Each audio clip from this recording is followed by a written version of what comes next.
Hello friends, welcome to brothers finance and good evening. ಇವತ್ತು market update ಏನಂದರೆ, sensex 230 points gain ಆಗಿ 80,234 close ಆಗಿದೆ. Nifty 80 points gain ಆಗಿ 24,274 close ಆಗಿದೆ.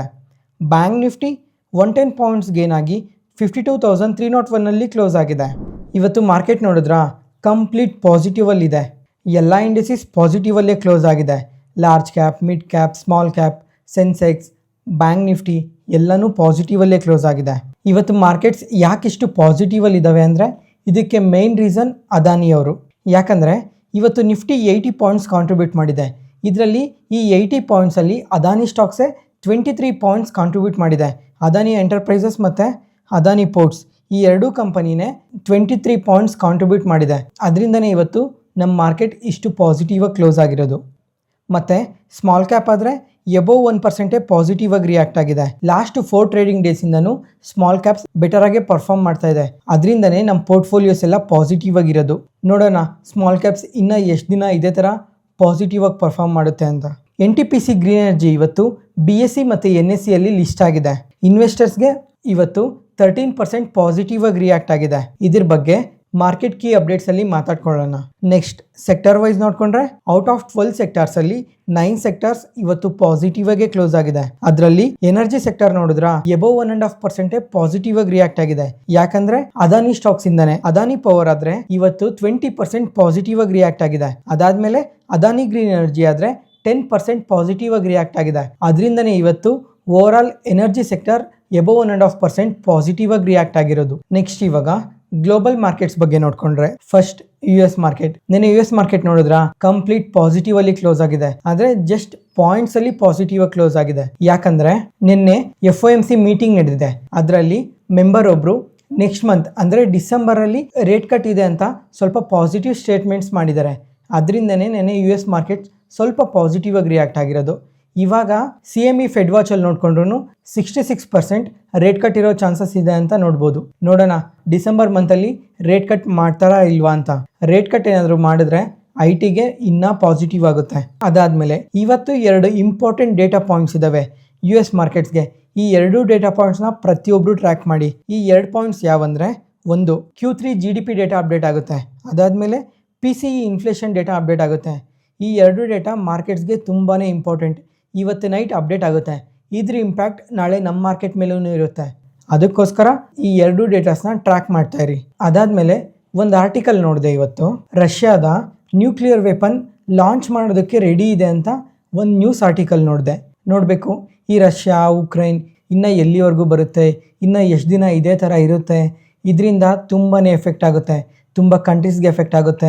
ನಮ್ಮ ಸ್ಟಾಕ್ ಮಾರ್ಕೆಟ್ಸ್ಗೂ ಕೂಡ ತುಂಬಾ ಎಫೆಕ್ಟ್ ಆಗುತ್ತೆ. ಜಸ್ಟ್ ಇವಾಗ ರೆಡಿ ಇದೆ ಅಂತ ಆರ್ಟಿಕಲ್ ಬಂದಿದೆ ಅಲ್ಲ, ಕಮಿಂಗ್ ಟೈಮಲ್ಲಿ ಇನ್ನೂ ಇದ್ರ ಬಗ್ಗೆ ಏನಾದರೂ ಅಪ್ಡೇಟ್ಸ್ ಬಂದರೆ ತಿಳಿಸ್ತೀನಿ. ಇದ್ರ ಜೊತೆಗೆ ಸುಮ್ಮನೆ ರಷ್ಯಾ ಉಕ್ರೈನ್ ಅಂತ ಇದ್ರ ಬಗ್ಗೆ ಮಾತಾಡ್ತಾ ಹೋದರೆ ವಿಡಿಯೋ ಲೆಂತ್ ಕೂಡ ತುಂಬಾ ಜಾಸ್ತಿ ಆಗುತ್ತೆ. ಅದಕ್ಕೋಸ್ಕರ ಕಮಿಂಗ್ ಟೈಮಲ್ಲಿ ಇದ್ರ ಬಗ್ಗೆ ಏನೇ ಅಪ್ಡೇಟ್ ಬಂದರೂ ತಿಳಿಸ್ತೀನಿ. ನೆಕ್ಸ್ಟ್ ಇವಾಗ FIDI ಡೇಟಾ ನೋಡ್ಕೊಂಡ್ರೆ, ಕ್ಯಾಶ್ ಮಾರ್ಕೆಟಲ್ಲಿ FIIs 37 ಟ್ರೇಡಿಂಗ್ ಡೇಸ್ ಆದಮೇಲೆ FIIs ಬೈ ಸೈಡಿಗೆ ಬಂದಿದ್ದಾರೆ. ನಿನ್ನೆ 1,158 ಕೋಟಿ ಬೈ ಮಾಡಿದ್ದಾರೆ. DIIs ಆದರೆ 1,911 ಕೋಟಿ ಸೆಲ್ ಮಾಡಿದ್ದಾರೆ. ನೋಡಬೇಕು FIIs ಏನಾದರೂ ಇದೇ ಥರ ಪ್ರತಿದಿನ ಬೈ ಸೈಡಲ್ಲೇ ಇರಲ್ವಾ ಅಂತ. ಅದಾದಮೇಲೆ ನಾಳೆ ನಿಫ್ಟಿ 50 ಎಕ್ಸ್ಪೈರಿ ಇರುತ್ತೆ. ಅದಕ್ಕೋಸ್ಕರ ಸ್ವಲ್ಪ ವಾಲಟೈಲಾಗಿ ಮೂವ್ ಆಗೋ ಚಾನ್ಸಸ್ ತುಂಬಾ ಜಾಸ್ತಿ ಇರುತ್ತೆ. ಸ್ವಲ್ಪ ಹುಷಾರಾಗಿ ನೋಡ್ಕೊಳ್ಳಿ ನಿಮ್ಮ ಪೋರ್ಟ್ಫೋಲಿಯೋಸ್ನ. ಯಾವುದೇ ಪಾಯಿಂಟಲ್ಲಿ ನಾನು ಹೇಳೋ ಇನ್ಫಾರ್ಮೇಷನ್ ನಿಮಗೆ ಯೂಸ್ಫುಲ್ ಅನಿಸಿದ್ರೆ ಈ ವಿಡಿಯೋನ ಲೈಕ್ ಮಾಡಿ. ಮತ್ತು ನಿಮ್ಮ ಫ್ರೆಂಡ್ಸಲ್ಲಿ ಯಾರಿಗಾದ್ರೂ ಸ್ಟಾಕ್ ಮಾರ್ಕೆಟ್ ಬಗ್ಗೆ ಇಂಟ್ರೆಸ್ಟ್ ಇರೋರಿಗೆ ಈ ವಿಡಿಯೋಸ್ನ ಶೇರ್ ಮಾಡಿ. ಅವ್ರಿಗೂ ತುಂಬ ಉಪಯೋಗ ಆಗುತ್ತೆ. Market key updates. NTPC green energy ಇವತ್ತು ಮಾರ್ಕೆಟ್ಗೆ ಲಿಸ್ಟ್ ಆಗಿದೆ. ಇನ್ವೆಸ್ಟರ್ಸ್ಗೆ ಎಬೋವ್ 3% ಲಿಸ್ಟಿಂಗ್ ಗೇನ್ಸ್ ಕೊಟ್ಟಿದೆ. ಮತ್ತು ಮಾರ್ಕೆಟಲ್ಲಿ ಸ್ವಲ್ಪ ಬೈಯಿಂಗ್ ಸೆಂಟಿಮೆಂಟಿಂದ ಶೇರ್ ಪ್ರೈಸ್ ನಿಯರ್ಲಿ 13%ವರೆಗೂ ಪಾಸಿಟಿವ್ ಆಗಿ ರಿಯಾಕ್ಟ್ ಆಗಿ ಕ್ಲೋಸ್ ಆಗಿದೆ. ಮತ್ತು ಇವತ್ತು ಲಿಸ್ಟ್ ಆಗಿದ್ದ ದಿನನೇ 1 ಟ್ರಿಲಿಯನ್ ಮಾರ್ಕೆಟ್ ಕ್ಯಾಪ್ ರೀಚ್ ಆಗಿದೆ. ಜೊತೆಗೆ ಇವತ್ತು ಬೈಯಿಂಗ್ ಸೆಂಟಿಮೆಂಟ್ ನೋಡಿದ್ರೆ ತುಂಬಾ ಜಾಸ್ತಿ ಇದೆ. ಇವತ್ತು ಬೈಯಿಂಗ್ ಕ್ವಾಂಟಿಟೀಸ್ ನೋಡಿಕೊಂಡ್ರೆ ನಿಯರ್ಲಿ 3 crore ಶೇರ್ಸ್ ಟ್ರೇಡ್ ಆಗ್ತಾ ಇದ್ದಾವೆ. ಅಷ್ಟು ಬೈಯಿಂಗ್ ಸೆಂಟಿಮೆಂಟ್ ಇದೆ. ಆದರೆ ಸೆಲ್ಲಿಂಗ್ ನೋಡಿಕೊಂಡ್ರೆ ಜಸ್ಟ್ 16 lakh ಅರೌಂಡ್ ಇದೆ ಅಷ್ಟೇ. ಆದರೆ ಬೈಯಿಂಗ್ ಸೆಂಟಿಮೆಂಟ್ ಮಾತ್ರ ತುಂಬಾ ಜಾಸ್ತಿ ಇದೆ. ಯಾಕಂದರೆ ಕಂಪನಿ ಬಿಸ್ನೆಸ್ ಆ ಥರ ಇದೆ. ಅದಕ್ಕೋಸ್ಕರನೇ ಇನ್ವೆಸ್ಟರ್ಸ್ ಇಷ್ಟೊಂದು ಈ ಸ್ಟಾಕ್ನ ಬೈ ಮಾಡ್ತಾ ಇರೋದು. ಮತ್ತು ಒಂದು ಪಾಯಿಂಟ್ ಆಫ್ ಟೈಮಲ್ಲಿ ನೋಡಿಕೊಂಡ್ರೆ ಸೆಲ್ಲರ್ಸೇ ಯಾರೂ ಇಲ್ಲ ಈ ಕಂಪನಿಯಲ್ಲಿ. ಪ್ರತಿಯೊಬ್ಬರು ಬೈ ಮಾಡ್ತಾನೆ ಬರ್ತಾ ಇದ್ದಾರೆ. ಇವತ್ತೊಂದೇ ದಿನ ನಿಯರ್ಲಿ 28 crores ವಾಲ್ಯೂಮ್ ಟ್ರೇಡ್ ಆಗಿದೆ. ಅಷ್ಟು ಬೈಯಿಂಗ್ ಸೆಂಟಿಮೆಂಟ್ ಇದೆ. ಇವಾಗ ಈ ಕಂಪನಿಯಲ್ಲಿ ಹೊಸದಾಗಿ ಬೈ ಮಾಡಬೇಕಾ ಅಥವಾ ಬೇಡವಾ ಅಂತ ಯಾರಿಗಾದ್ರೂ ಕ್ವಶನ್ಸ್ ಇದ್ರೆ ಒಂದ್ಸಲ ಈ ಎಕ್ಸ್ಪ್ರೆಷನ್ನ ಕೇಳಿ. ಕಂಪನಿ ಪ್ರಕಾರ ಆಗಲಿ ಬಿಸ್ನೆಸ್ ಪ್ರಕಾರ ಆಗಲಿ ತುಂಬಾ ಸ್ಟ್ರಾಂಗ್ ಗ್ರೋತ್ ಇರುತ್ತೆ. ಲಾಂಗ್ ಟರ್ಮಲ್ಲಂತೂ ಒಳ್ಳೆ ಇನ್ವೆಸ್ಟ್ಮೆಂಟ್ ಆಗುತ್ತೆ. ಯಾಕಂದರೆ ಗ್ರೋತ್ ಆ ಥರ ಇರುತ್ತೆ ಕಮ್ಮಿಂಗ್ ಟೈಮಲ್ಲಿ. ಅದಕ್ಕೋಸ್ಕರ ಲಾಂಗ್ ಟರ್ಮಲ್ಲಿ ಅಂದರೆ ಜಸ್ಟ್ ಒಂದು 3 ಮಂತ್ಸಲ್ಲೋ 6 ಮಂತ್ಸಲ್ಲೋ ಅಲ್ಲ, ಒಂದು 3 ಇಯರ್ಸಲ್ಲಿ 5 ಇಯರ್ಸಲ್ಲಿ 7 ಇಯರ್ಸಲ್ಲಿ ಈ ಟೈಮಲ್ಲಿ ಒಳ್ಳೆ ಗ್ರೋತ್ ನೋಡ್ಬೋದು ಈ ಕಂಪನಿಯಲ್ಲಿ. ಯಾಕಂದರೆ ಇವ್ರ ಬಿಸ್ನೆಸ್ ಆ ಥರ ಮಾಡ್ತಾಯಿದ್ದಾರೆ. ಇವಾಗ ಬಿಸ್ನೆಸ್ ಬಗ್ಗೆ ನೋಡಿಕೊಂಡ್ರೆ ಪವರ್ನ ಜನ್ರೇಟ್ ಮಾಡಿ ಡೆಸ್ಕಾಮ್ಸ್ಗೆ ಸೆಲ್ ಮಾಡ್ತಾ ಇರ್ತಾರೆ. ಜೊತೆಗೆ ಬ್ಯಾಟ್ರಿ ಸ್ಟೋರೇಜ್ ಸೆಗ್ಮೆಂಟಲ್ಲೂ ವರ್ಕ್ ಮಾಡ್ತಾ ಇದ್ದಾರೆ. ಜೊತೆಗೆ ಗ್ರೀನ್ ಹೈಡ್ರೋಜನ್ ಸೆಗ್ಮೆಂಟಲ್ಲೂ ವರ್ಕ್ ಮಾಡ್ತಾ ಇದ್ದಾರೆ. ಅದಕ್ಕೋಸ್ಕರ ಈ ಕಂಪನಿ ಫ್ಯೂಚರಲ್ಲಿ ಒಳ್ಳೆ ಗ್ರೋತ್ ಇರುತ್ತೆ. ಅದಕ್ಕೋಸ್ಕರನೇ ಇಷ್ಟೊಂದು ಬೈಯಿಂಗ್ ಸೆಂಟಿಮೆಂಟ್ ಇರೋದು ಇನ್ವೆಸ್ಟರ್ಸ್ ಹತ್ರ. ಅದಾದಮೇಲೆ IPO ಬರ್ತೀವಿ ಅಂತ ಅಪ್ಡೇಟ್ ಬಂದಮೇಲೆ ಈ ಕಂಪನಿಗೆ ತುಂಬಾ ಆರ್ಡರ್ಸ್ ಬಂದಿದ್ದಾವೆ. ಜೊತೆಗೆ ಜಾಯಿಂಟ್ ವೆಂಚರ್ ಫಾರ್ಮ್ ಆಗಿದೆ. ಅದಕ್ಕೋಸ್ಕರ ಇನ್ನೂ ಒಳ್ಳೆ ಗ್ರೋತ್ ಇರುತ್ತೆ. ಆಮೇಲೆ ರಾಜಸ್ಥಾನಲ್ಲಿ ಜಾಯಿಂಟ್ ವೆಂಚರ್ ಮಾಡ್ಕೊಂಡಿದ್ದಾರೆ, ಮಹಾರಾಷ್ಟ್ರದಲ್ಲಿ ಜಾಯಿಂಟ್ ವೆಂಚರ್ ಮಾಡ್ಕೊಂಡಿದ್ದಾರೆ. ಜೊತೆಗೆ ಬಿಸ್ನೆಸ್ ಎಕ್ಸ್ಪ್ಯಾನ್ಷನ್ ಮಾಡ್ತಾ ಇದ್ದಾರೆ. ಇದೆಲ್ಲಾನು ತುಂಬಾನೇ ಪಾಸಿಟಿವ್ ಪಾಯಿಂಟ್ಸ್ ಆಗುತ್ತೆ. ಅದಾದಮೇಲೆ ಈ ಕಂಪನಿ ಬಗ್ಗೆ ಕಂಪ್ಲೀಟಾಗಿ ತಿಳ್ಕೊಬೇಕು ಅಂದರೆ IPO ರಿವ್ಯೂ ವಿಡಿಯೋ ಡಿಸ್ಕ್ರಿಪ್ಷನಲ್ಲಿ ಕೊಟ್ಟಿರ್ತೀನಿ, ಒಂದ್ಸಲ ಚೆಕ್ ಮಾಡಿ. ಈ ಕಂಪನಿ ಬಿಸ್ನೆಸ್ ಏನು ಮಾಡ್ತಾ ಇದೆ, ಅಡ್ವಾಂಟೇಜಸ್ ಏನಿದೆ, ಡಿಸ್ಅಡ್ವಾಂಟೇಜಸ್ ಏನಿದೆ, ಕಂಪ್ಲೀಟಾಗಿ ಪ್ರತಿಯೊಂದು ಪಾಯಿಂಟ್ನು ಎಕ್ಸ್ಪ್ಲೈನ್ ಮಾಡಿದ್ದೀನಿ. ಜೊತೆಗೆ ಈ ಕಂಪನಿಗೆ ಸಬ್ಸಿಡರಿ ಕಂಪನೀಸು ಇದ್ದಾವೆ, ಆ ಕಂಪನೀಸ್ ಬಗ್ಗೆನೂ ಕಂಪ್ಲೀಟಾಗಿ ಎಕ್ಸ್ಪ್ಲೈನ್ ಮಾಡಿದ್ದೀನಿ. ಅದಕ್ಕೆ ಆ ವಿಡಿಯೋನ ಒಂದ್ಸಲ ಚೆಕ್ ಮಾಡಿ ನೀವು ಈ ಕಂಪನಿಯಲ್ಲಿ ಅಡಿಷ್ನಲ್ ಆಗಿ ಇನ್ವೆಸ್ಟ್ ಮಾಡಬೇಕಾ ಬೇಡವಾ ಅಂತ ನೀವು ಓನಾಗೆ ಡಿಸಿಷನ್ ತಗೊಳ್ಳಿ. ಆಮೇಲೆ ಎಂಡ್ ಕಾರ್ಡಲ್ಲೂ ಸಹ ಆ ವಿಡಿಯೋನ ಕೊಟ್ಟಿರ್ತೀನಿ, ಒಂದ್ಸಲ ಚೆಕ್ ಮಾಡಿ. ಇದ್ರ ಜೊತೆಗೆ ಇನ್ನೊಂದು ಇಂಪಾರ್ಟೆಂಟ್ ಪಾಯಿಂಟ್ ಏನು ಅಂದರೆ ಬರೀ ರಿಟೇಲರ್ಸ್ ಅಷ್ಟೇ ಅಲ್ಲ ಈ ಕಂಪನಿಯಲ್ಲಿ ಇನ್ವೆಸ್ಟ್ ಮಾಡ್ತಾ ಇರೋದು. ತುಂಬಾ ಇನ್ಸ್ಟಿಟ್ಯೂಷನಲ್ ಪ್ಲೇಯರ್ಸ್ ಎಲ್ಲ ಇನ್ವೆಸ್ಟ್ ಮಾಡ್ತಾ ಇದ್ದಾರೆ. ಇವಾಗ ಫಾರಿನ್ ಇನ್ಸ್ಟಿಟ್ಯೂಷನಲ್ ಪ್ಲೇಯರ್ಸ್ ಅಲ್ಲಿ ನೋಡ್ಕೊಂಡ್ರೆ ಗೋಲ್ಡ್ಮನ್ ಸ್ಯಾಕ್ಸ್ ಅವರು ಇನ್ವೆಸ್ಟ್ ಮಾಡಿದ್ದಾರೆ, ಮೋರ್ಗನ್ ಸ್ಟ್ಯಾನ್ಲಿ ಅವರು ಇನ್ವೆಸ್ಟ್ ಮಾಡಿದ್ದಾರೆ. ಅದಾದ್ಮೇಲೆ ನಮ್ಮ ಡೊಮೆಸ್ಟಿಕ್ ಅಲ್ಲಿ ನೋಡ್ಕೊಂಡ್ರೆ LIC ಅವರು ಇನ್ವೆಸ್ಟ್ ಮಾಡಿದ್ದಾರೆ. LIC ಅವರಾದ್ರೆ ಒಂದ್ಸಲ ಇನ್ವೆಸ್ಟ್ ಮಾಡಿ ಅಡಿಷನಲ್ ಆಗಿ ಇನ್ನೊಂದ್ಸಲನೂ ಇನ್ವೆಸ್ಟ್ ಮಾಡಿದ್ದಾರೆ. ಅದಾದ್ಮೇಲೆ ICICI ಪ್ರುಡೆನ್ಷಿಯಲ್ ಮ್ಯೂಚುವಲ್ ಫಂಡ್ಸ್ ಅವರು ಇನ್ವೆಸ್ಟ್ ಮಾಡಿದ್ದಾರೆ, DSP ಮ್ಯೂಚುವಲ್ ಫಂಡ್ಸ್, ಈ ತರ ಇನ್ನ ಹಲವಾರು ಮ್ಯೂಚುವಲ್ ಫಂಡ್ಸ್ ಎಲ್ಲ ಈ ಕಂಪನಿಯಲ್ಲಿ ಇನ್ವೆಸ್ಟ್ ಮಾಡಿದ್ದಾರೆ. ಅದಕ್ಕೋಸ್ಕರನೇ ಇಷ್ಟೊಂದು ಬೈಯಿಂಗ್ ಆಕ್ಟಿವಿಟಿ ನಡೀತಾ ಇರೋದು. ಅದಾದ್ಮೇಲೆ ಇವಾಗ 10,000 crore IPO ಅಲ್ಲ, ಅದಕ್ಕೋಸ್ಕರ ಲಿಸ್ಟಿಂಗ್ ಏನ್ಸ್ ತುಂಬಾನೇ ಬಂದಿಲ್ಲ ಅಂತ ಅಡಿಷನಲ್ ಆಗಿ ಇವಾಗೂ ತುಂಬಾ ಇನ್ವೆಸ್ಟ್ ಮಾಡ್ತಾ ಇದ್ದಾರೆ. ಅದಕ್ಕೋಸ್ಕರನೇ ಬೈಯಿಂಗ್ ಆಕ್ಟಿವಿಟಿನೇ ತುಂಬಾ ಜಾಸ್ತಿ ಆಗೋಗಿದೆ, ಸೆಲ್ಲರ್ ಆಕ್ಟಿವಿಟಿ 0 ಆಗೋಗಿದೆ.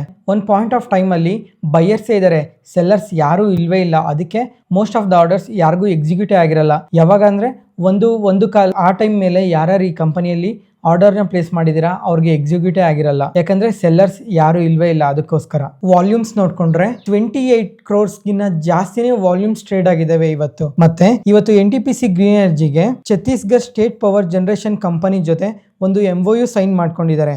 ಏನಕ್ಕಂದ್ರೆ 2000 megawatts ರಿನ್ಯೂವಬಲ್ ಎನರ್ಜಿ ಪ್ರಾಜೆಕ್ಟ್ಗೋಸ್ಕರ, ಜೊತೆಗೆ ಫ್ಲೋಟಿಂಗ್ ಸೋಲಾರ್ಗೋಸ್ಕರ ಅಂತ ಅಪ್ಡೇಟ್ ಮಾಡಿದ್ದಾರೆ.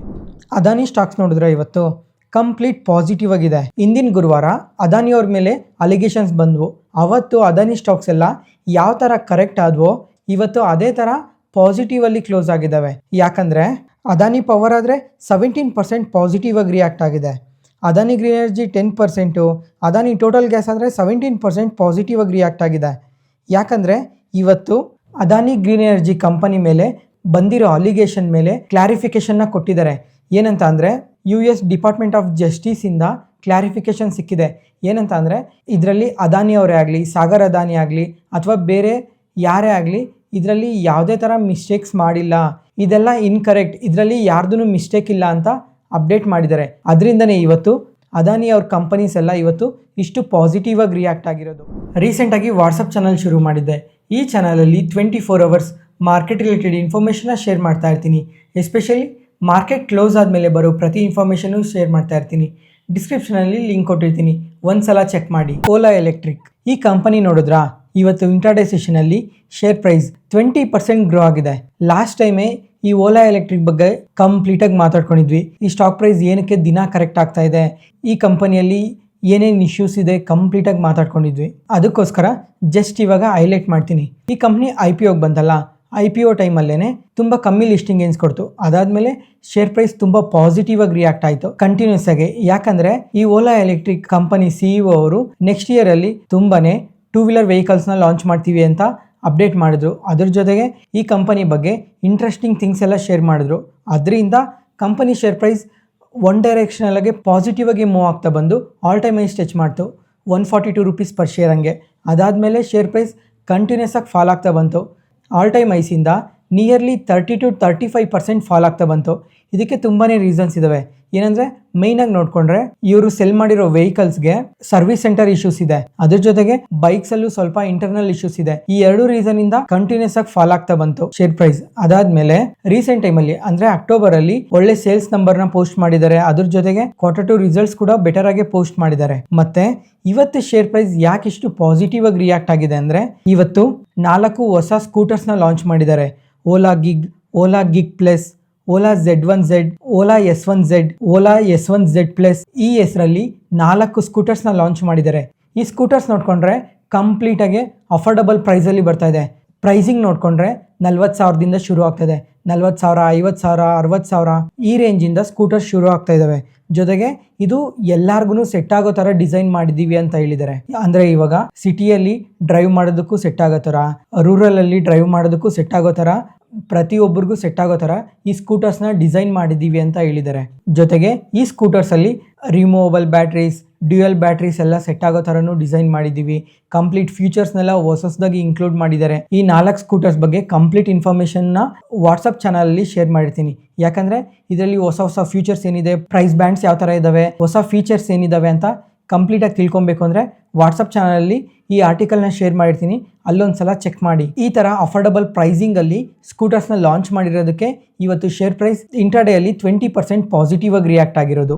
ಸಿಮೆನ್ಸ್ ಇದೊಂದು ಟೆಕ್ನಾಲಜಿ ಕಂಪನಿ. ಇವರು ಎಲೆಕ್ಟ್ರಿಫಿಕೇಶನ್, ಆಟೋಮೊಬಿಲಿಟಿ, ಡಿಜಿಟಲೈಸೇಷನ್ ಸೆಗ್ಮೆಂಟ್ ಅಲ್ಲಿ ವರ್ಕ್ ಮಾಡ್ತಾರೆ.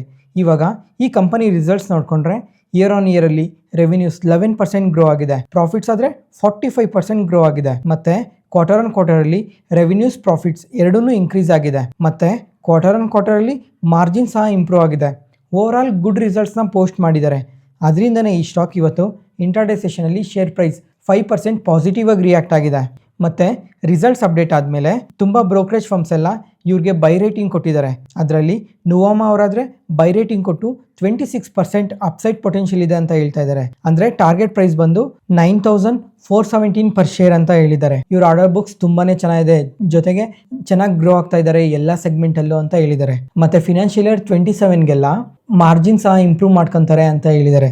ಅದರಿಂದನೇ ಈ ತರ ಟಾರ್ಗೆಟ್ ಪ್ರೈಸ್ ಕೊಟ್ಟಿರೋದು. ಅದಾದ್ಮೇಲೆ HDFC ಸೆಕ್ಯೂರಿಟೀಸ್ ಆದ್ರೆ ಇವರು ಸಹ ಬೈ ರೇಟಿಂಗ್ ಕೊಟ್ಟು ಟಾರ್ಗೆಟ್ ಪ್ರೈಸ್ 8,114 ಪರ್ ಶೇರ್ ಅಂತ ಹೇಳಿದ್ದಾರೆ. ನೋಡೋಣ ಕಮಿಂಗ್ ಟೈಮಲ್ಲಿ ಇನ್ನ ಯಾವ್ಯಾವ ತರ ಆರ್ಡರ್ಸ್ ನ ವಿನ್ ಆಗ್ತಾರೆ, ಗ್ರೋತ್ ಯಾವ ತರ ಇರುತ್ತೆ ಅಂತ. CG ಪವರ್ ಈ ಕಂಪನಿಗೆ ಒಂದು ಸಬ್ಸಿಡಿಯರಿ ಕಂಪನಿ ಇದೆ, ಅದೇ GG ಟ್ರಾನಿಕ್ಸ್. ಇವರು ಒಂದು ಪ್ರಿಸ್ಟೇಜಿಯಸ್ ಆರ್ಡರ್ ವಿನ್ ಆಗಿದ್ದಾರೆ ಚಿತ್ತರಂಜನ್ ಲೋಕೋಮೋಟಿವ್ಸ್ ಇಂದ. ಈ ಆರ್ಡರ್ ಅಲ್ಲಿ ಟ್ರೈನ್ಸ್ಗೆ ಕವಚ್ ಸಿಸ್ಟಮ್ಸ್ ನ ಮ್ಯಾನುಫ್ಯಾಕ್ಚರ್ ಮಾಡಿ ಸಪ್ಲೈ ಮಾಡೋದಕ್ಕೆ ಈ ಆರ್ಡರ್ ಬಂದಿರೋದು. ಈ ಟೋಟಲ್ ಆರ್ಡರ್ ವರ್ತ್ ಬಂದು 500 ಇಂದ 600 crores ಅಂತ ಅಪ್ಡೇಟ್ ಮಾಡಿದ್ದಾರೆ. ಮತ್ತೆ ಈ ಕವಚ್ ಸಿಸ್ಟಮ್ ಅಂದ್ರೆ ಇದೊಂದು advance breaking system. Train accidents ಆಗುತ್ತಲ್ಲ, ಅದರಿಂದ ಈ ಅಡ್ವಾನ್ಸ್ ಬ್ರೇಕಿಂಗ್ ಸಿಸ್ಟಮ್ ಇಂದ ಟ್ರೈನ್ಸ್ ಆಕ್ಸಿಡೆಂಟ್ ನ ತುಂಬಾನೇ ಕಮ್ಮಿ ಆಗೋ ತರ ನೋಡ್ಕೊಳ್ಳುತ್ತೆ. ಅದಕ್ಕೋಸ್ಕರ ಈ ಕವಚ್ ಸಿಸ್ಟಮ್ನ ಪ್ರತಿ ಟ್ರೈನಲ್ಲೂ ಇನ್ಸ್ಟಾಲೇಷನ್ ಮಾಡೋದಕ್ಕೋಸ್ಕರ ಗೌರ್ಮೆಂಟ್ ಸಹ ತುಂಬಾನೇ ಟ್ರೈ ಮಾಡ್ತಾ ಇದೆ. ಅದರಲ್ಲಿ ಬಂದಿರೋದೇ ಈ ಆರ್ಡರ್. ಅದಕ್ಕೋಸ್ಕರನೇ ಇವತ್ತು CG ಪವರ್ ಸ್ಟಾಕ್ ನೋಡಿದ್ರ ಇಂಟರ್ಡೇ ಸೆಷನ್ ಅಲ್ಲಿ ಶೇರ್ ಪ್ರೈಸ್ ನಿಯರ್ಲಿ 3% ವರೆಗೂ ಪಾಸಿಟಿವ್ ಆಗಿ ರಿಯಾಕ್ಟ್ ಆಗಿದೆ. ZF ಕಮರ್ಷಿಯಲ್ ವೆಹಿಕಲ್ಸ್ ಇದೊಂದು ಇಂಡಿಯನ್ ಮತ್ತು ಇಂಟರ್ನ್ಯಾಷನಲ್ ಆಟೋ ಕಾಂಪೊನೆಂಟ್ ಮ್ಯಾನುಫ್ಯಾಕ್ಚರರ್, ಜೊತೆಗೆ OEM ಅಂದರೆ ಒರಿಜಿನಲ್ ಎಕ್ವಿಪ್ಮೆಂಟ್ ಮ್ಯಾನುಫ್ಯಾಕ್ಚರ್ ಕೂಡ. ಮತ್ತು ಇವತ್ತು ಈ ಕಂಪನಿಯಲ್ಲಿ ಒಂದು ಲಾರ್ಜ್ ಟ್ರೇಡ್ ನಡೆದಿದೆ. 5.7% ಈಕ್ವಿಟಿ ಶೇರ್ಸ್ ಎಕ್ಸ್ಚೇಂಜ್ ಆಗಿದೆ. ಅದರಿಂದನೇ ಈ ಶೇರ್ ಇವತ್ತು ಇಂಟರ್ಡೇ ಸೆಷನಲ್ಲಿ ನಿಯರ್ಲಿ 15% ವರೆಗೂ ಫಾಲ್ ಆಗಿತ್ತು, ಮತ್ತೆ ಸ್ವಲ್ಪ ರಿಕವರ್ ಆಗಿದೆ. ಇವತ್ತಿಗೆ ಅಪ್ಡೇಟ್ ಮುಗೀತು. ಈ ವಿಡಿಯೋ ಇಷ್ಟ ಆದರೆ ಲೈಕ್ ಮಾಡಿ, ಶೇರ್ ಮಾಡಿ, ಸಬ್ಸ್ಕ್ರೈಬ್ ಆಗಿ. ಮತ್ತೆ ನಾಳೆ ಹೊಸ ಸ್ಟಾಕ್ ಮಾರ್ಕೆಟ್ ನ್ಯೂಸ್ ಅನಾಲಿಸಿಸ್ ವಿಡಿಯೋಲಿ ಸಿಗೋಣ. ನಾನು ಹೇಳಿದ ಇನ್ಫಾರ್ಮೇಷನಲ್ಲಿ ಯಾವುದೇ ಥರ ಡೌಟ್ ಇದ್ದರೂ ಕಮೆಂಟ್ ಸೆಕ್ಷನಲ್ಲಿ ಕಮೆಂಟ್ ಮಾಡಿ. ಪ್ರತಿಯೊಂದು ಕಮೆಂಟ್ಗೂ ರಿಪ್ಲೈ ಕೊಡ್ತೀನಿ. Thank you.